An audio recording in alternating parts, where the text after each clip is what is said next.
Dans ce podcast, découvrez le quotidien d'un tribunal correctionnel au plus près de la réalité. Exceptionnellement, l'enregistrement des audiences que vous entendrez a été autorisé. Bienvenue dans Justice en direct. Nous remercions Pierre Gouzen, ancien président de la Chambre correctionnelle d'Avigny.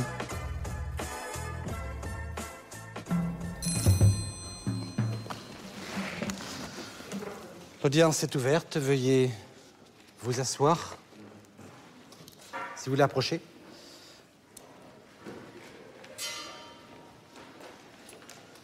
Alors, ça va être un peu long, mais je vais lire les préventions. Monsieur, il vous est reproché dans les départements des Bouches-du-Rhône, du Var, du Vaucluse et du Gard d'avoir participé à un groupement formé ou une entente établie en vue de la préparation, caractérisée par un ou plusieurs faits matériels, d'un ou plusieurs délits punis d'au moins 5 ans d'emprisonnement, en l'espèce en procédant à des surveillances et filatures de courtiers en bijoux, en recherchant des véhicules à acquérir pour commettre des vols au préjudice de ces courtiers. Donc, une association de malfaiteurs. Monsieur, il vous est reproché d'avoir participé à un groupement formé ou une entente établie en vue de la préparation, caractérisée par un ou plusieurs faits matériels, d'un ou plusieurs délits, punis d'au moins 5 ans, une association de malfaiteurs. Monsieur, il vous est reproché également une association de malfaiteurs. Monsieur, il vous est reproché d'avoir participé à une association de malfaiteurs. Monsieur, enfin, il vous est reproché d'avoir, à Marseille, entre le 1er mars et le 5 mars 2008, sciemment recelé des objets provenant d'un vol, en l'espèce 3 cartes nationales d'identité. Voilà donc les faits multiples qui vous sont reprochés et dont vous allez répondre aujourd'hui. Alors, ces faits vont être mis à jour. Je vais résumer rapidement les principaux faits et on les reprendra l'un après l'autre. Je vous interrogerai sur chaque fait individuellement. Ont été mis à jour le 25 octobre 2007 et ce jour-là, monsieur courtier en bijoux va faire l'objet d'une agression avec violence. À la même période, avant ou après, d'autres agressions du même type concernant les mêmes profils de victimes, tous des courtiers en bijoux, vont être dans la région mises à jour. Alors, monsieur, est-ce que vous voulez faire une déclaration préalable? Non. Monsieur. Moi, je conteste les 2 vols à la roulette qu'on me reproche. Voilà. Monsieur. Vous maintenez les déclarations initiales. Je crois que vous avez reconnu beaucoup de faits. Oui, je reconnais, monsieur. Hein? Monsieur. J'attends de voir. Moi aussi, j'ai reconnu certainement la participation des faits. Maintenant, voilà, j'attends que je sois jugé pour ça. D'accord. Monsieur. Je reconnais les faits qui me sont reprochés. D'accord. Oui, effectivement. Bien. Vous pouvez vous asseoir. Monsieur, on va prendre le premier dossier. Le vol en réunion et avec dégradation du 25 octobre. C'est le vol le plus emblématique, on va dire, et le plus grave, effectivement. Vous êtes le seul poursuivi dans ce dossier. Monsieur fait état d'une agression sur une aire d'autoroute, près d'Avignon, au cours de laquelle donc, son véhicule a été dérobé. Agression qui a été faite, puisqu'il s'agissait d'une aire de stationnement, en présence de plusieurs témoins, des automobilistes qui étaient garés. Vous avez reconnu votre participation à ce vol avec dégradation et en réunion. Vous avez contesté les faits, effectivement, qui sont plus graves de violence. Alors, aujourd'hui, est-ce que vous reconnaissez ces faits et est-ce que vous pouvez donner quelques explications sur leur déroulement? Bon, les circonstances, ils sont faits que, bon, ça ne devait pas se faire comme ça au départ. Au départ, c'était une filature qui devait finir devant ou un restaurant ou devant un centre commercial. Après, c'est là que monsieur il s'est arrêté en plein milieu de l'embouteillage pour aller uriner. Et là, bon, à ce moment-là, moi, j'ai vu la voiture seule. Je suis descendu, je suis monté dans le véhicule, j'ai vu qu'il n'y avait pas les clés. Je suis parti le voir, en lui demandant les clés. Bon, il a serré les clés à la main, j'ai essayé de lui tirer les clés. C'est vrai qu'après, là, ils sont venus 2 individus qui l'ont neutralisé sans coup. Là, j'ai arraché les clés des mains et j'ai démarré la voiture, je suis parti. Vous étiez 3? Oui, bien sûr, on était 3. Ah oui? Non, je croyais que...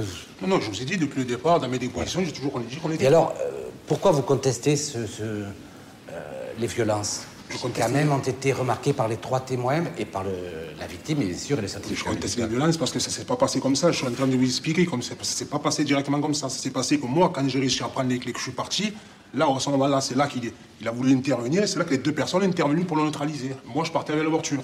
Ah oui, donc vous dites que c'est les autres qui ont frappé? Oui, j'ai pas vu frapper, moi. J'ai vu neutraliser. Alors effectivement, apparemment, vous pensiez peut-être, vous le suiviez pour le dévaliser plus loin lorsqu'il serait garé. Là, effectivement, il y a eu un arrêt inopiné.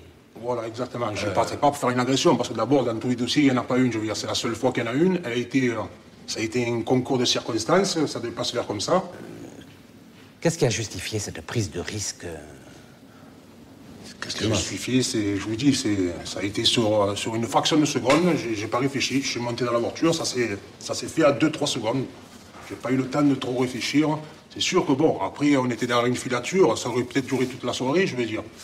Mais peut-être j'ai cherché la facilité sans vouloir faire une agression, je veux dire. Hein. Vous n'avez pas indiqué avec quelles étaient les 2 autres personnes? Moi, j'ai donné 2 prénoms. Oui. Donc, il n'y a pas eu d'autres... L'enquête n'a pas permis d'établir avec quelles étaient les 2 autres personnes. Donc, vous avez détruit ce véhicule qui avait été effectivement identifié et dont le numéro avait été relevé. C'est pas rien de détruire un véhicule, enfin... Quelle était votre situation matérielle à ce moment-là, enfin, économique? RMiste. Vous étiez RMiste, oui. C'est une question, mais je le savais. Un véhicule Xantia, il y en a eu d'autres véhicules, mais... Comment vous aviez acheté tous ces véhicules? C'est vrai qu'il y avait quelques faux billets, mais il n'y avait pas que des faux billets. J'ai fait déclaration à la police. Ils ont fait des enquêtes. Je veux dire que je fais partie d'un club de l'OCI à Istres d'oiseaux. Moi, mon revenu, c'est je fais mes oiseaux, je fais de la reproduction, je vends mes oiseaux, c'est des chardonnerets à mutation. J'avais fait une bourse à Reggio en Italie. J'avais vendu pour 6 000 et quelques euros d'oiseaux. Donc, c'est là qu'en Italie que j'ai eu ces faux billets. Effectivement, 7 faux billets ont été versés au moment de l'achat. Et par ailleurs, vous avez utilisé un faux nom. Alors, sur cette escroquerie, le faux nom, et sur l'usage et la détention de fausses monnaies. Écoutez, moi, sur l'escroquerie, si vous me dites comme ça, escroquerie, moi, je l'ai vu dans le sens que, bon, je me suis fait avoir sur un faux billet, sur les oiseaux que j'avais vendus, je me suis dit, bon, je me suis retrouvé avec ça à la maison. Je me sentais pas d'aller dans les magasins, acheter des cigarettes. Alors, je me suis dit, ça a été l'occasion. J'ai pas tout donné, parce que j'allais donner 7 à une personne et 4 à une autre. Je me suis dit, bon, les 11 billets, il faut que je m'en débarrasse. C'est l'occasion pour les mettre, les mélanger avec du vrai argent. Mais bon, j'ai pas vu dans le but d'escroquerie ou quoi que ce soit, mais je l'ai vu dans... Non, c'est la victime qui l'a vu, lui, elle. Sur l'usage du faux nom, c'est que déjà, donc, vous aviez l'idée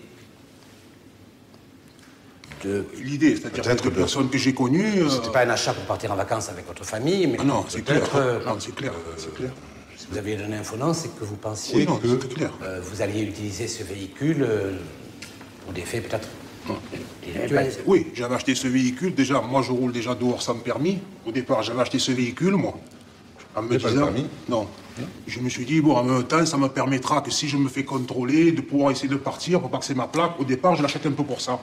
Après, je rencontre 2 personnes des quartiers nord, que ça part sur une autre transaction, je veux dire. Mais au départ, je l'achète pas pour faire ça. Je l'achète parce que moi, je roule sans permis et... Voilà. C'est pour esquiver la police. Bien. Autre fait qui vous est reproché avec monsieur... Oui, si vous l'approchez, là. C'est un vol en réunion dont madame a été victime. Le matin, elle était à Pertuis, le 4 octobre, vers 11h. Et l'après-midi, elle allait à Nîmes pour notre contact commercial. Et son véhicule qui était garé sur un parking de Nîmes a été fracturé. Des bijoux ont été dérobés. Vous avez été aperçu à Pertuis ce jour-là. Vous avez contesté votre participation. Est-ce que vous pouvez donner quelques explications sur cette contestation? Moi, je me rappelle très bien, je redescendais de Manosque, d'un SIC, parce que moi je suis motard, un SIC qui s'appelle le Choma. Et je pense qu'il était dans les 10h30. J'ai pris la nationale de Manosque jusqu'à Pertuis pour que ça m'évite de payer le péage, tout ça. Et puis j'avais faim, alors je me suis arrêté dans un bar tabac. Et j'ai levé la tête, j'avais une chaîne, moi. Oui, j'avais une belle chaîne que mon père il m'avait fait cadeau avec une croix. Et bon, comme la croix, elle était un peu coupée, cassée, quoi. Je suis allé en face, voilà, je me suis renseigné pour savoir combien ils allaient me prendre pour me la réparer. Et voilà, enfin, j'avais le casque à la main. Et vous l'avez fait réparer? J'ai pris la carte et non, je ne l'ai pas fait réparer. Non. Et vous habitez où? J'habite dans le 15e. C'est bizarre d'aller à Pertuis pour faire très sincèrement, dire je suis allé, oh c'est par hasard parce que je voulais faire réparer ce qu'on n'avait pas fait. C'était un renseignement, je crois, oui, un renseignement, mais en général, on va près de chez soi, on la laisse et on la fait réparer. Ben, j'en avais fait 3-4 déjà sur Marseille, il me prenait 200 €, 250 €, là j'allais voilà. Moins cher. Et vous avez fait beaucoup de bijoutiers comme ça? J'en avais fait 3-4. Ouais. Donc vous étiez là par hasard et vous n'êtes pas... Et ensuite vous êtes allé où après Pertuis? Pertuis, il était 11h quand je suis parti de là-bas, ou peut-être 11h moins un quart, je suis rentré chez moi. Je suis rentré chez moi. J'avais fait la vidange, tout ça, voilà, j'avais la moto propre, je suis rentré chez moi. Moto propre, vous aviez fait vos courses et vous êtes rentré gentiment. À 11h, j'étais chez moi. Des questions par rapport à ce... Madame le procureur? Pas de questions, Monsieur le Président. Donc, contesté. Il vous a également reproché seul, monsieur, la destruction d'un véhicule Rover. Le 25 février, le jour de l'incendie, vous avez une communication téléphonique, vous avez dit que vous alliez fumer le truc. C'est l'expression qui a été relevée. Je crois que vous contestez. Quand j'ai dit non, je crois que la police a un peu mal traduit. J'ai dit, je suis en train de faire le manger, je me fumais mon truc. Oui, oui, oui. En parlant d'un pétard. J'ai pas dit je vais fumer le truc, je me fumais mon truc. Après, eux, ils ont traduit comme ils ont voulu. Voilà ce que j'ai dit sur le téléphone. C'est pas la première fois que vous fumiez un véhicule. Puisque vous avez reconnu une fois avoir détruit un véhicule pour pas qu'on le repère. Oui, oui, vous l'avez reconnu. C'est clair, je vois pas pourquoi je dirais que j'ai pas brûlé un Rover alors que je vous dis que j'ai brûlé l'autre et l'autre de voiture alors que... Bien. Alors, on va revenir à ce... J'aurais dû le faire avant. C'est le vol du 27 février à Brignoles. Il vous est reproché d'avoir participé à ce vol avec ce véhicule qui a été détruit le même jour. Je sais pas de quoi vous me parlez. Vous me parlez de vol à Brignoles. Je sais pas, moi, je suis jamais allé là-bas. La seule fois que je suis allé là-bas, c'est pour faire les marchés avec ma mère le samedi. Et ce véhicule immatriculé en 83 que vous avez acheté, ça? Je l'ai acheté, bien sûr. J'ai gagné 500 € pour aller l'acheter. Qu'est-ce que c'est, 500 €? Eh ben, il y a quelqu'un qui est venu me voir, qui m'a dit, est-ce que ça te dit de gagner 500 €? Moi, à cette époque-là, je travaillais pas, je faisais rien. Donc là, pas du gain. Le mec qui m'a donné les 500 €, il m'a dit, voilà, faut que tu me rendes service. Je te donne 500 €, je te donne une adresse avec un numéro de téléphone. Ce monsieur-là, il vend une Rover. Voilà, achète-la. Et puis tu me la ramènes dans tel endroit et tu me mets les clés sous le siège. Alors ok, j'ai fait, je suis allé, j'ai acheté, j'ai pris l'argent et j'ai mis les clés sous le siège. Et qui c'est ce monsieur? Je ne veux pas avoir de problème. Ah oui, non, mais là, soit vous dites son nom, soit vous... Et ça pourrait mettre hors de cause les deux autres. Non, mais je vous le dis de vive voix, c'est ni monsieur ni monsieur. Non, mais non, là, c'est pas suffisant. Très sincèrement, vous avez des positions, mais toutes vos auditions ont été dites dans un certain flou.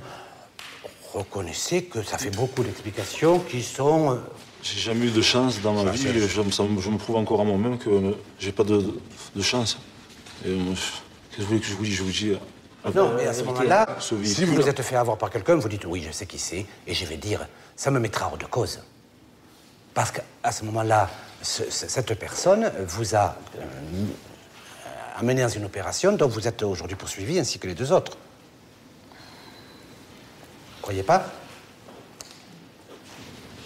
Ouais, Et votre silence est lourd de conséquences.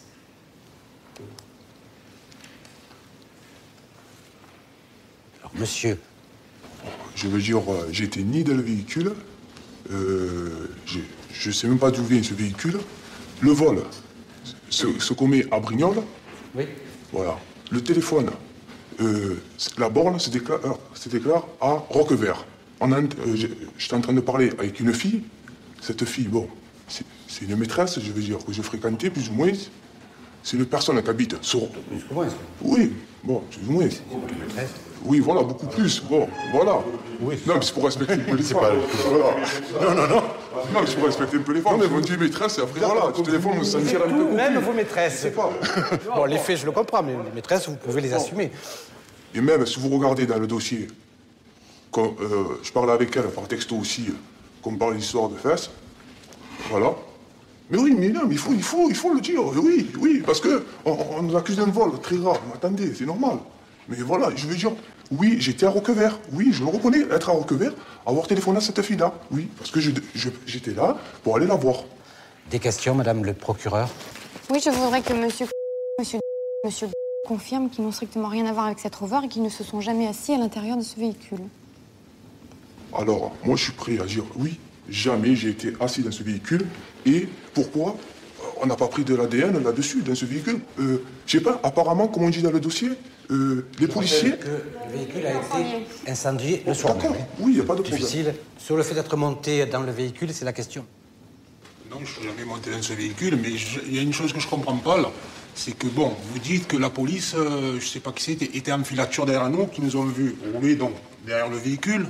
Ils étaient derrière nous. Alors, je ne comprends pas, au moment du fait, pourquoi ils n'ont pas pris ces fameux gars qui étaient... puisqu'ils sont derrière tout le long. Non, vous n'avez pas été suivi par les policiers. Non, mais vous nous dites que vous... Non. C'est avant les faits. Avant les faits? C'est parce qu'en fait, c'est sur écoute téléphonique, les policiers se rendent compte de l'acquisition de la Rover, ils se rendent sur les lieux d'acquisition, ils décident de suivre les gens qui ont fait l'acquisition de la Rover et constatent que les acquéreurs de la Rover sont dans la Rover. Bon, je suis d'accord avec vous, c'est avant les faits. Attendez, madame le procureur... C'est des écoutes téléphoniques. Donc, quand on écoute, on est dans un bureau, on n'est pas derrière les policiers, on n'est pas derrière les malfaiteurs. Attendez, madame le procureur s'expliquera dans Oui, ses je réquisitions. m'expliquerai, je pense que... Monsieur... Moi, je comprends pas. Vous comprenez pas? Quand on roule dans un véhicule et qu'on converse avec quelqu'un, quand on est au téléphone, on se rend forcément compte qu'il est dans un véhicule ou qu'il est dans un lieu public ou qu'il y a des voix. Et donc, c'est du contexte de cette écoute qu'on en déduit qu'ils peuvent rouler à vive allure. C'est une déduction, je dirais, on fait une... Oui. Oui, parce qu'on entend un fond sonore. Il semble. Il y a autre chose dans le dossier. Mais peut-être que la Rover aussi, tout compte fait, n'est pas un véhicule aussi silencieux que cela. Monsieur le Président, moi je veux bien, que les policiers sont dans leur bureau, ils sont capables de déterminer par des téléphones indirects que la voiture est à une vitesse excessive. Vous avez demandé vous avez demandé à écouter? Parce que le juge d'instruction a écouté toutes les bandes. De toute façon, ce n'est pas... voilà. La vitesse... La vitesse excessive n'est pas l'élément principal. Non. C'est anecdotique. Autre fait qui vous est reproché, c'est le vol du 10 octobre 2007 à Nîmes. Vous le reconnaissez toujours? Oui. Vous étiez 3? Oui. Et avec qui vous étiez? Avec les deux mêmes personnes d'avant. Je vous ai d'Avignon. Alors, monsieur... On m'accuse d'un vol que je ne reconnais pas, c'est pas moi, c'est pas vrai. Et non mais excusez-moi, c'est normal. Parce que ça fait 14 mois que j'attendais ce procès pour m'expliquer. Je veux dire, on sort le témoin 3 mois et demi après, qui reconnaît sur photo. Mais il reconnaît les faits. Eh oui. Je pense alors qu'il était sur les lieux. Vous pouvez poser la question. Je lui pose la question. Oui. Vous étiez sur les lieux, monsieur. Voilà. Soit non, mais attendez, mais non, je soit il dit avec qui il était, soit effectivement il laisse peser beaucoup de charges sur vous. Effectivement, si vous disiez avec qui il était, ça vous discute. On va en venir là-dessus. Ce témoin-là se dit qu'il était à 3-4 mètres. À 3-4 mètres, ça veut dire, j'étais à 3-4 mètres, il est capable de me reconnaître à 3-4 mètres, il est capable de reconnaître monsieur dans le véhicule au volant. Alors, monsieur il était où? Dans le coffre? Il était caché dans la malle? Non, il faudrait que ce témoin me l'explique. Ah ben attendez, il ne va pas reconnaître quelqu'un qu'il n'a pas reconnu. Non mais... C'est tout à son honneur. Vous contestez l'ensemble des faits, en ce qui vous concerne, qui vous sont reprochés. Pourtant, je rappelle que vous êtes poursuivi aussi pour des faits en état de récidive. Donc vous avez eu une activité délinquante. Et à ce moment-là, dans cette période-là, vous avez indiqué qu'effectivement, vous avez envisagé de commettre ce genre de fait. Oui. Alors, pourquoi avoir renoncé cette fois-là? C'est pas y aller jusqu'au bout. J'assume mes responsabilités. Quand je n'ai pas participé, quand j'ai rien à voir, je le dis haut et fort, je n'ai pas participé. Après, quand je dois assumer quelque chose, je l'assume jusqu'au bout. Mais ça n'a jamais abouti à un vol. Jamais. Voilà. Si vous regardez dans l'enquête, ça n'a jamais abouti à un vol. Vous admettez Voilà. avec honnêteté tous les faits qui n'ont pas été commis et vous contestez ceux qui ont été commis. La tentative, tout ça. Non, c'est pas une tentative. C'est un sur malfaiteur, oui. Vous admettez, vous dites oui, j'ai eu l'intention, mais je ne l'ai pas J'ai eu fait. l'intention, mais je ne l'ai pas fait, ça n'a pas abouti. Et ceux qui ont abouti, là, vous les Mais contestez. c'est normal, regardez, il y a les preuves qui disent A plus B que c'est pas moi. Par ailleurs, 225 appels entre vous trois qui vous connaissez pas trop, d'après ce que vous dites, en 2 mois, au téléphone. C'est beaucoup. Moi, je suis quelqu'un comme ça, j'appelle souvent pour présenter, j'ai des Ce conneries. que je veux dire, c'est qu'il y a des tas de petits clignotants qui s'allument quand même chaque fois, qui à eux seuls sont peut-être insuffisants, mais qui posent problème. Et vous aussi, vous avez reconnu que vous aviez suivi.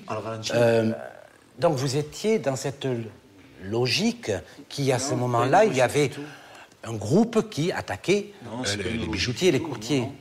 Là, vous l'avez suivi. Lui, c'était pas pour le...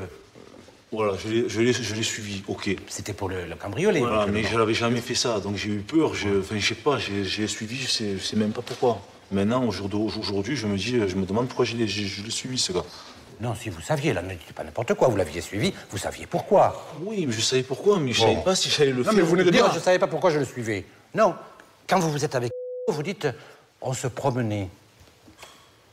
Qu'est-ce que ça veut dire, se promener? Vous baladez, vous aviez... Admis avoir été plusieurs fois en voiture avec lui. Voilà, entre midi et 2, on s'est téléphoné, alors je finis à quelle heure ce soir, rendez-vous à 5 heures là, au bar, machin, enfin je sais pas. C'était courtois, quoi, je sais pas. Voilà. Bien. Asseyez-vous, on va... Chaque fois, hein. Tous les trois, on va examiner les vols qui sont reprochés à monsieur et monsieur vous voulez approcher. Donc, un peu durant la même période, un vol a été commis et 6 valises ont été dérobées. Il est d'ailleurs étonnant quand même de constater que les gens même passent une nuit ou un grand temps en laissant des valises de bijoux sur la mallette arrière, ou un peu à la convoitise de tous. Je ne dis pas que c'est une excuse, mais la plupart du temps, ces gens étaient assez longuement absents, mangeaient ou dormaient, en laissant les bijoux sur la banquette. Enfin, un recel de vol et complicité de recel de vol de carte d'identité, vous avez tous les deux reconnu, vous êtes cousins, hein, je le précise. Excusez-moi. Oui. Alors en fait, mon cousin m'avait demandé une pièce d'identité. Je suis résident, j'habite à la Solidarité, la cité. Et je veux dire, moi j'ai demandé à des personnes dans ma cité de me donner une pièce d'identité. Et à ma surprise, on m'a orienté vers des enfants qui m'en ont remis plusieurs. Ensuite, j'ai mis ça dans la valise et je comptais remettre tout ça à mon cousin. Et c'est le jour même où je me suis fait attraper. Et vous vouliez en faire quoi de ces cartes d'identité pour les abonnements téléphoniques, non? C'est ça. Parce que moi j'avais un abonnement, mais on a droit qu'à un téléphone avec une pièce d'identité. On ne peut pas avoir plusieurs téléphones. Alors moi je me suis orienté vers mon cousin, il demandait s'il n'avait pas une carte d'identité ou même la sienne. Et comme il en avait déjà un, il s'est débrouillé, il m'a dit t'inquiète pas, voilà. Il m'a amené, mais je ne savais pas qu'il y avait 4 ou 5 cartes d'identité. C'est vrai. Quand on voit aussi tout ce qu'ont dit les téléphones, on peut se demander aussi si c'était pas utile d'avoir... Parfois, c'était des faux noms pour acheter des véhicules. Parfois, c'est peut-être un faux nom, enfin, pour pouvoir téléphoner de façon plus discrète. Oui, il y a ça aussi. Je ne vous cache pas qu'il y a ça aussi. Voilà, je pense. Non, je vous dis franchement. Oui, parce qu'autrement... Je ne vais pas raconter n'importe quoi, c'est la vérité. Vous voulez ajouter quelque chose sur ces faits? Non, fait que voilà, je prends mes responsabilités, j'étais tout seul. Même mon cousin, quand il était là, il n'est même pas sorti de la voiture, c'est moi tout seul qui est sorti. J'ai commis les actes tout seul, il n'a même pas... Mais je vais dire, il y a une certaine organisation quand même presque préalable pour le suivre, mais savoir déjà qui suivre, on ne suit pas n'importe qui au hasard. Comment vous arriviez à repérer le bijou? Moi, je passe devant la bijouterie, je vois un gars qui ouvre un sac, plein de bijoux. moi, avec mes problèmes dans ma tête, et je vois ça, je me dis, bon, je veux le suivre, et si jamais il pose des vasies quelque part, je les prends, c'est tout. Et ça va peut-être m'enlever tous mes problèmes, tous mes dettes, tout ça. Au résultat, je suis encore plus embêté qu'avant. Oui. Voilà. Mais donc... Si je les aurais pas vus, je les aurais pas pris, ces bijoux. Ah oui. Le problème, c'est que les gars, ils se promènent avec des gros bijoux, ils les posent dans les voitures. Des mallettes, oui. Voilà, c'est tellement facile que voilà, quoi. En plus, il n'y a pas de violence, il n'y a rien. Je savais qu'il fallait, au lieu de casser la vitre pour une poche, je casse la vitre pour un sac de bijoux. Franchement, voilà. C'est difficile pour un gars comme moi de résister d'un truc comme ça. Monsieur, vous avez été mis en cause comme donc à l'origine, l'organisateur, le chef. Ouais. Qu'est-ce que... Mais écoutez, si vous appelez ça chef, moi ce que j'appelle un chef, c'est un gars qui reste à la maison, qui va rien acheter. Moi j'étais sur les fronts. Non, mais ce que je vous fais comprendre, moi je suis sur tous les fronts, je vais acheter des véhicules. C'est moi qui monte mon visage. Parce que si un chef, je pense pas qu'il va acheter un véhicule, je pense que j'ai plus servi de lardon que de chef, moi. Je veux dire, aller passer des faux billets, aller acheter des véhicules, aller sur les fronts. Je pense que si, peut-être un meneur, peut-être, mais pas un chef. Un chef, je pense pas. Je pense plutôt, comme je vous dis, le lardon que le chef. La responsabilité de votre analyse sur la notion de Parce chef. que c'est pas parce que, bon... Mais si vous voulez, il y a une organisation préalable, une intelligence, je vais dire, intelligence au sens large du terme, du délit. Si on peut appeler ça intelligence. Intelligence, aller acheter des voitures, me montrer et tout, je pense que j'ai pas trop été intelligent, je pense ça. À mon avis... Vous avez refusé qu'il y ait des investigations au niveau de l'enquête de personnalité, donc il n'y en a pas. Donc seul le tribunal est en possession de votre casier judiciaire qui fait état de 4 condamnations antérieures. En 98, 4 mois sursis pour vol avec dégradation, sursis qui sera révoqué. En novembre 98, 4 mois avec sursis pour délit de fuite. En octobre 2000, 1 mois d'emprisonnement pour détention de stupéfiants. Et en septembre 2005, 3 ans, dont 2 ans et 4 mois avec sursis mis à l'épreuve, pour recel en bande organisée. Ce qui vous vaut aujourd'hui les faits de récidive, cette dernière condamnation. Vous vous inscrivez là dans une certaine délinquance organisée. Ouais, c'est que... Écoutez, quand je suis sorti de prison, peu de temps après, j'ai travaillé j'ai les fiches de paie pendant 14 ou 17 mois. On est arrivé un matin devant la société, il y avait rideau tiré, c'est-à-dire que ni de remboursement, il ne cotisait pas à la sécurité sociale, ni au chômage. Il a escroqué tous les ouvriers. D'abord, de la prison, je l'attaque. Après, je me suis retrouvé dans un contexte, j'ai pu payer mon loyer. J'ai été expulsé de mon appartement. Je me suis retrouvé avec 2 enfants et ma femme chez ma mère. Et après, voilà, il est arrivé le mois de septembre. Tout ça s'est passé en été. Il est arrivé le mois de septembre. Je me suis vu coincé. Je me suis trouvé dans un engrenage, que je me suis retrouvé dans des snacks à parler de ça, à écouter. Et j'ai dit, bon, il n'y a que ça pour me sauver. Malgré que je le regrette, hein, je vous ai dit, je le regrette, mais L'explication que vous donnez en disant « Oh, j'étais un peu gêné avec mes enfants », c'est un peu court. Non, pas gêné avec les enfants, à la rue avec mes enfants. À la rue avec vos enfants, c'est un peu court comme explication. C'est court. Explication d'une délinquance de cette nature, de cette importance. Si vous voulez que je fasse quoi? Le chômage, il me jetait dehors. Le RMI, il voulait pas me prendre parce que j'avais droit au chômage, il fallait que j'attaque. Je me retrouve avec mes 2 enfants, comme je vous dis, à la rue, ma femme sans travail. Bon, c'est vrai, j'ai choisi la facilité, je ne vous dis pas le contraire. J'aurais pu aller chercher du travail, mais oui. Mais vous êtes allé à une délinquance lourde et assez grave. Je suis allé à une délinquance lourde. Je suis allé où j'ai pu trouver ce contexte que j'ai entendu. Quand je me suis retrouvé dans le snack, quand ça parlait de ça, je me suis dit, s'il y a une place, moi j'enquille avec vous pour faire ça ou ça. Mais je ne pensais pas que ça allait dériver jusqu'à là, quand même. Je ne voyais pas tout ça dériver comme ça. Et comment vous? Moi, je pensais que j'allais travailler 1 fois, 2 fois. Après, d'ici là, j'allais trouver du travail pour me refaire, trouver un appartement, me racheter des meubles. Il y a tout qui est parti à Emmaüs, il y a tout on m'a tout pris. Donc je me suis retrouvé, je me suis dit, pour me refaire, je vais faire comment? On vous a tout pris, mais vous n'hésitez pas à acheter dans ces gros véhicules, à les détruire, de véhicules qui coûtent un peu cher. Si vous voulez, c'est pour cela que je dis, par exemple, quelqu'un qui est pris à la gorge socialement, économiquement, effectivement, il va être amené à voler 1 fois tout seul, souvent, mais ne va pas sortir 500, 1000, 2000 euros, avec notamment des faux billets, pour organiser ce genre de délinquance. C'est pour ça que je dis qu'il y a une disproportion entre votre discours un peu misérabiliste et les moyens que vous avez trouvés là, mis en œuvre pour acheter les véhicules, les détruire, en acheter un autre, etc. Mais moi, j'ai rien trouvé. Indirectement, je connais des personnes qui m'envoient acheter la voiture. Tu veux rentrer avec nous? Tu veux faire le truc avec nous? Va acheter la voiture, va acheter ci, tu rentreras avec nous pour le truc, là. Indirectement, les fonds, je sais pas. Parce que... D'assumer et de couvrir vos complices ou les co-auteurs n'est pas celui de... J'ai ma femme qui est là, j'ai 2 enfants quand même. Hein? Je veux dire, j'ai mes enfants qui vont tous les jours à l'école. Moi, je suis en prison avec des gars que dans tous les quartiers se connaissent. Ouais. Je veux dire, je me sens pas qu'un jour elle vient me chercher, que ça a attrapé ma femme, mes enfants, ou que moi en prison, je suis obligé de me mettre au QI. C'est pour ça qu'indirectement, je dis pas qui c'est. C'est juste... je couvre personne, moi. Moi, je couvre mes enfants en premier et ma femme. Après, le restant, moi, ce qui m'arrivera, c'est pas un problème. Mais je veux pas qu'il arrive quoi que ce soit, ni à ma femme, ni à mes enfants. Parce que c'est quand même, comme vous dites, des grosses affaires, je veux dire. Impliquer des gens, ça implique beaucoup de choses. Peut-être vous, vous le voyez pas de cette façon, mais moi, je le vois d'une autre façon. Vous voulez dire que vous êtes dans un milieu dangereux? Oui, de représailles. De représailles. Oui. On en voit tous les jours, de toute façon, en détention. Comment vous voyez votre avenir? Mais je vois que j'ai une promesse d'embauche, je compte travailler. Bon, là, ma femme, elle a réussi à récupérer un appartement qu'on est dedans, je veux dire, sur le palier de ma mère. Mais bon, je compte m'occuper de mes enfants, travailler et essayer d'assumer mon foyer, hein, avec le travail. Puisque je vois que mes enfants aussi, avant, ma fille, elle était 3e dans la classe, maintenant, elle est dans les 3 derniers.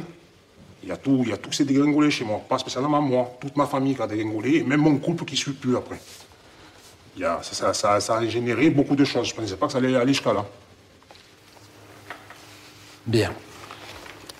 Monsieur, vous avez été condamné le 17 décembre 1997 pour fausse monnaie, mise en circulation de monnaie contrefaite, 2 mois d'emprisonnement avec sursis, obligation d'effectuer un travail d'intérêt général. Ensuite, en 1998, à Aix-en-Provence, 6 mois d'emprisonnement pour tentative de vol en réunion. Et le 26 mai 2005, 5 mois d'emprisonnement pour vol avec destruction et dégradation. C'est cette condamnation qui vous vaut la situation de récidive qui est visée. Quand je suis sorti exactement, je crois, en 2005, ou 2006 de prison, j'étais sorti. 5 mois après, je me suis séparé de la mère de ma fille. Et c'est arrivé à ce moment-là où j'ai un peu dégringolé, j'ai perdu un peu la tête. Je voyais plus ma fille. J'avais plus vu ma fille pendant 14 mois. Je déconnais. Bon, je le regrette vraiment. Je veux dire... Vous êtes en récidive. Si vous êtes déclaré coupable, vous encourez des peines planchées en vertu de la récente loi. Donc des peines planchées assez lourdes. Comment vous voyez votre avenir? Et je dis ça pour éventuellement donner des éléments au tribunal pour ne pas appliquer totalement la peine planchée. Mon avenir, je le vois que... La loi, il faut fournir des garanties sérieuses oui, non, bien sûr. De réinsertion et autres. Ah oui, mon avenir, je le vois avec ma compagne que j'ai eue, qui est venue, qui m'a pardonné par rapport à ma maîtresse qui vient me voir au parlement. D'autres éléments. Oui, non, mais d'autres éléments. J'ai gardé. Garantie suffisante au regard de la loi. Non, mais j'ai un contrat de travail. J'ai gardé mon appartement. Ça fait presque 14-15 mois que je suis incarcéré. J'ai envie et je veux me réinsérer, puisque j'ai un boulot à ma sortie de prison. J'ai ma fille, j'ai gardé mon appartement. Et j'ai vu que j'ai fait que du tort. Voilà, et... Souvent. Énormément de tort. Bien. Monsieur... Un vol avec violence, 3 mois avec sursis en septembre 1999. Un vol en réunion, 2 ans dont 1 an avec sursis en avril 2001. Et une infraction en matière de stupéfiants, 30 mois, dont 10 mois avec sursis mis à l'épreuve en mai 2004. Vous travaillez. Vous avez un couple et une mère aussi, solide, présente. Et pourquoi alors cette délinquance? Pourquoi cette récidive qui vous est reprochée? Pourquoi cette multiplicité? C'était dans la période où c'est que je ne travaillais pas. Là, j'ai pas du gain, pareil. C'est toujours la même chose. On ne va pas se leurrer. Elle n'a pas du gain. Mais ça, vous l'aurez toujours alors?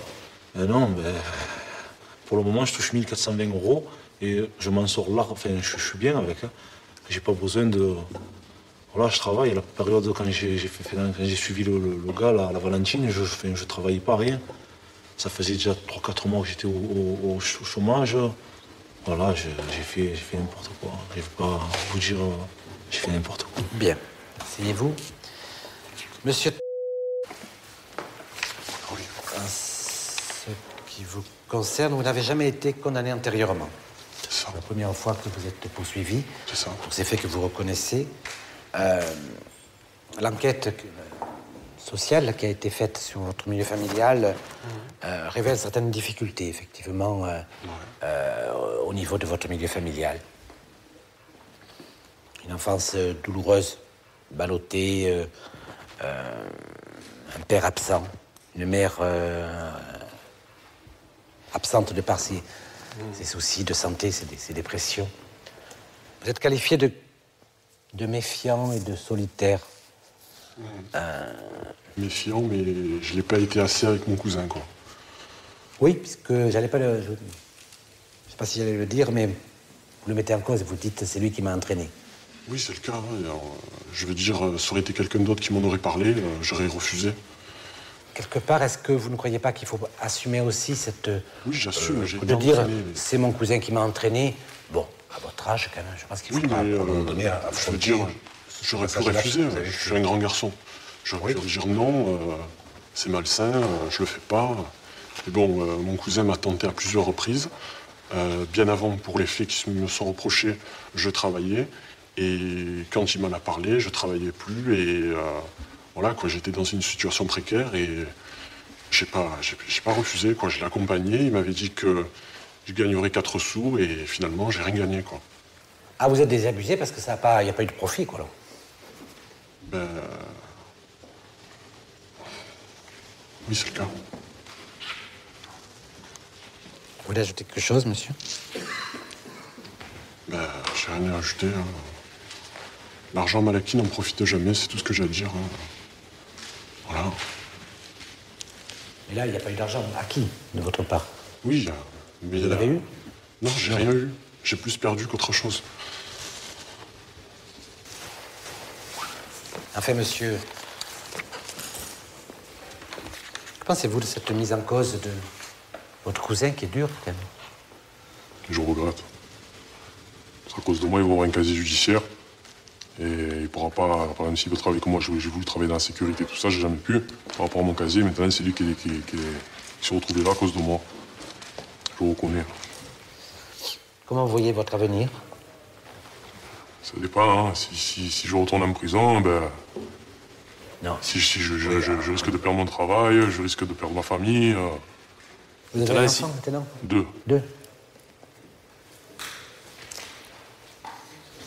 Là, voilà, quoi, si on me donne une chance, je continue à travailler, je rentre le soir et voilà. Il a été aussi relevé que, ou c'est peut-être vous qui l'avez dit, je ne sais plus, que vous manquiez de discernement dans vos relations, que vous étiez peut-être influençable et que vous n'arriviez pas à savoir qui était la bonne relation et quelle est peut-être la relation néfaste. C'est vrai qu'aussi, voilà, des fois, je cherche la facilité, c'est vrai. Quand je me retrouve en difficulté financière, j'ai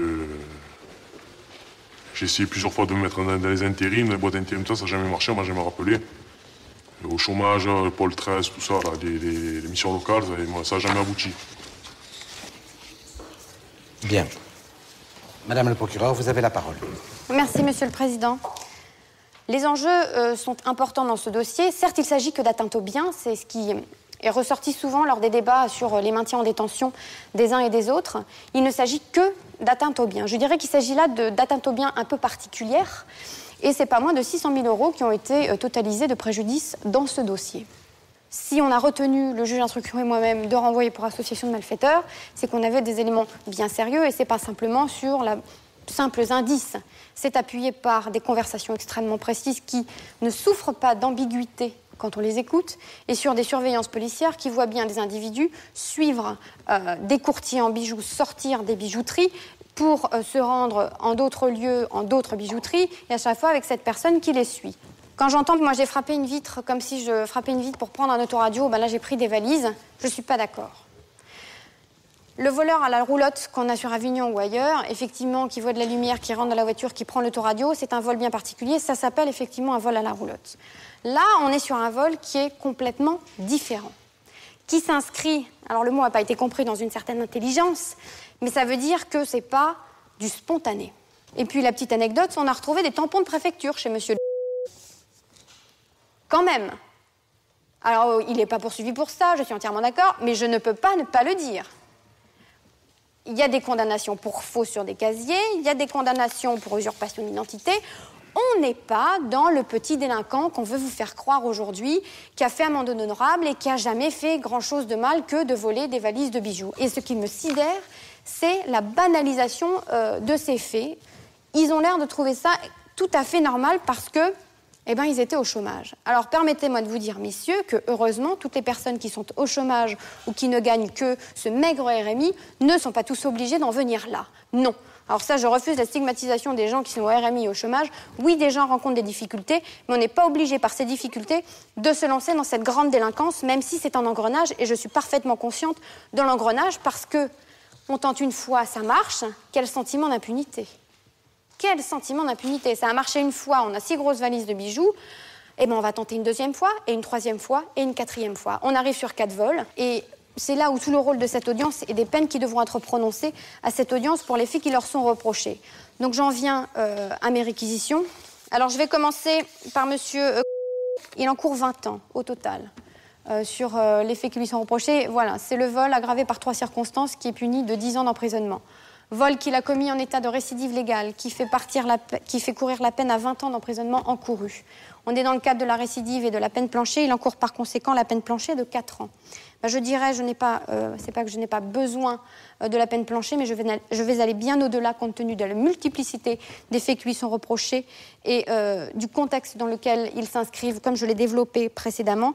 Et je requiers à son encontre la peine de 10 ans d'emprisonnement avec maintien en détention.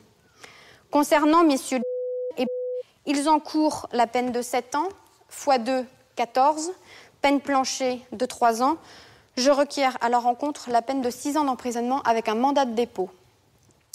Concernant monsieur, je requiers à son encontre la peine de 5 ans, dont 3 ans et 6 mois assortis d'un sursis. Je ne demande pas de mandat de dépôt à son encontre. Monsieur, le seul au casier vierge, on se demanderait presque qu'est-ce qu'il fait ici. Je requiers à son encontre donc 3 ans d'emprisonnement, dont 2 ans et 6 mois assortis du sursis, sans mandat de dépôt compte tenu de sa situation de jamais condamné. Donc c'est au bénéfice de toutes ces explications, Monsieur le Président, que je vais vous renvoyer en délibéré. Et certes, s'il ne s'agit que d'atteintes aux biens, elles se sont inscrites dans un contexte extrêmement organisé, planifié, trop facile, et qui me fait pencher sur l'idée que si jamais ils ressortent, la tentation serait peut-être trop grande pour éviter la réitération. Merci, Madame le procureur. Maître. Monsieur le Président, messieurs du tribunal, j'ai donc l'honneur cet après-midi d'intervenir devant ce tribunal correctionnel d'Avignon pour assurer la défense de... Ma modestie va en souffrir quelque peu puisque celui-ci, comparé devant cette juridiction, affublé de cette étiquette de chef qu'il traîne par devers lui tel un boulet et qui lui ont valu finalement les foudres des réquisitions de Madame le procureur de la République, puisqu'il a été requis une peine de 10 ans d'emprisonnement ferme à l'encontre de ce prévenu. J'ai l'habitude, étant un vieil avocat, de fréquenter les juridictions répressives, et c'est vrai que j'ai rarement entendu prononcer ou requérir de telles peines devant des tribunaux correctionnels. Une peine de 10 ans quand même, il faut savoir ce que cela représente. Ce dossier, il n'a rien d'exceptionnel.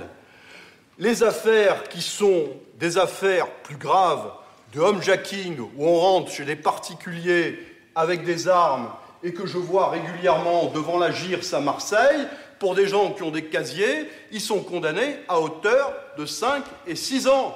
Alors, pour cela, qui passe devant la GIRS, si on devait condamner celui-ci à 10 ans, il faudrait réinventer la torture, manifestement, si on veut avoir un certain équilibre. Parce qu'on disait qu'il fallait faire une différence entre les infractions contre les biens et contre les personnes. C'est vrai qu'il y a dans le cas d'espèce une certaine organisation et que cette intelligence, ce qu'il ne comprenait pas, existe pour concevoir et s'intégrer dans un schéma, c'est indéniable. Mais le résultat de cela, ce sont des vols à la roulotte pour la plupart d'entre eux. Le rôle d'un avocat, c'est certainement pas de justifier le comportement de son client, c'est à tout le moins de l'expliquer. Et Gavroche, lorsqu'on l'interrogeait sur son sort, se défiant finalement des explications trop subtiles et les tournant à la dérision, répondait « c'est la faute à Rousseau, c'est la faute à Voltaire ». Mais indéniablement, il y a un contexte à prendre en considération.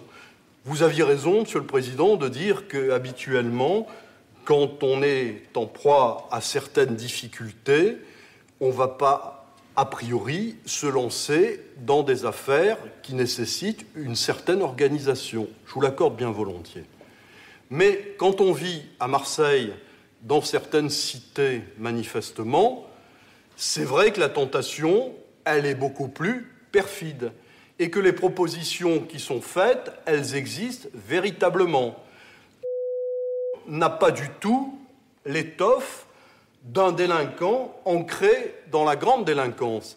La seule fois où, et ça c'est important de le souligner, a défrayé finalement la chronique judiciaire, il était victime sur les bancs de la partie civile, avec sa femme. À Marseille, dans une cité marseillaise, à quelques encablures de l'évêché, un homme, le frère de celle-ci, a été tué lamentablement. Il a été pourfendu avec un sabre par une horde sauvage. Le seul tort, ça a été d'intervenir parce qu'il avait un frère handicapé qui était sans arrêt l'objet de moqueries. Il a demandé que les moqueries que ces Gaulipo cessent. Il y a 10 individus qui l'ont littéralement massacré. Et la famille et lui étaient partie civile à ce moment-là. Et à partir de ce moment-là, il n'avait plus attiré défavorablement l'attention. C'est quelqu'un qui avait entrepris des efforts remarquables. Il y a 2 enfants. Il y a un 3e qui est ce que l'on appelle un bébé parloir qui va naître au mois d'octobre prochain. Il y a une situation familiale que l'on doit envisager. Alors, la bonne décision de justice, vous savez, c'est souvent celle qui est comprise par celui qui doit la subir, manifestement.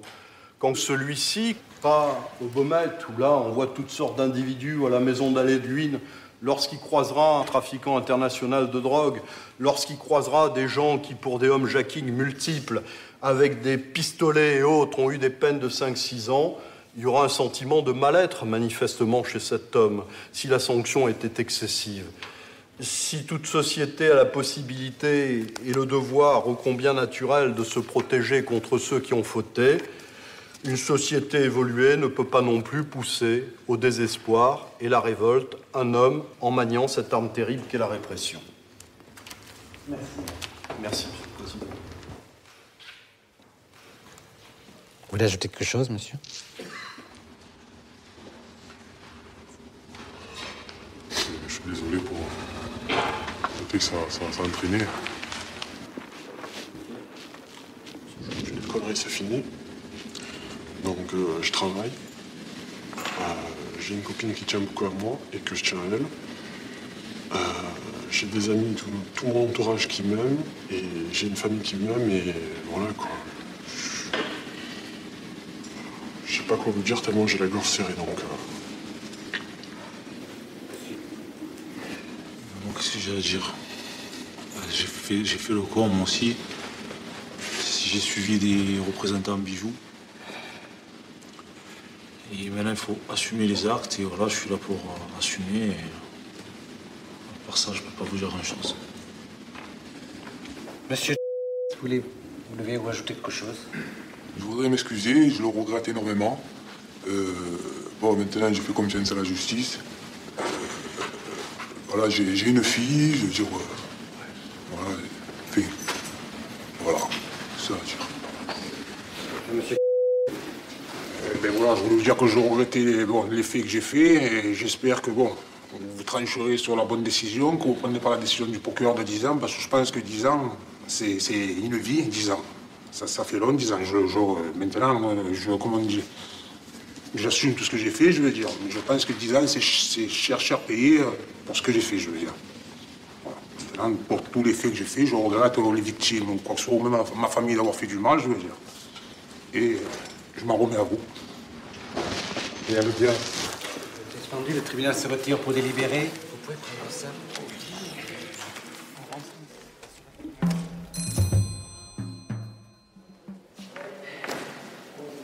L'audience est reprise, veuillez vous asseoir. Le tribunal, après en avoir délibéré, vous déclare coupable des faits qui vous sont reprochés. En répression, le tribunal, monsieur est déclaré coupable donc et condamné à 18 mois d'emprisonnement avec sursis. Monsieur est déclaré coupable, condamné à 2 ans d'emprisonnement, dont 1 an avec sursis. Monsieur, le tribunal vous déclare coupable, vous condamne à 4 ans d'emprisonnement et des serments de dépôt. Monsieur est déclaré coupable des faits qui lui sont reprochés et condamné également à 4 ans d'emprisonnement. Le tribunal dessert mandat d'arrêt en considération de son absence. Monsieur, le tribunal vous condamne à 6 ans d'emprisonnement et ordonne votre maintien en détention. L'audience est levée.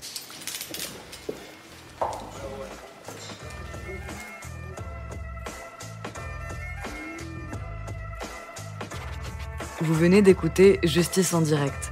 Si vous avez aimé ce podcast, vous pouvez vous abonner sur votre plateforme de podcast préférée et suivre Initial Studio sur les réseaux sociaux. Justice en direct est une coproduction Initial Studio et Morgane Productions. Ce podcast est une adaptation de la série documentaire En direct du tribunal, écrit par Samuel Luret et réalisé par Benoît Grimaud. Production exécutive de podcast, Initial Studio. Production éditoriale du podcast, Sarah Koskiewicz. Montage, Camille Legras. Musique, La Grande Table. Illustration, Paul Grelet. Avec la voix de Pauline Josse.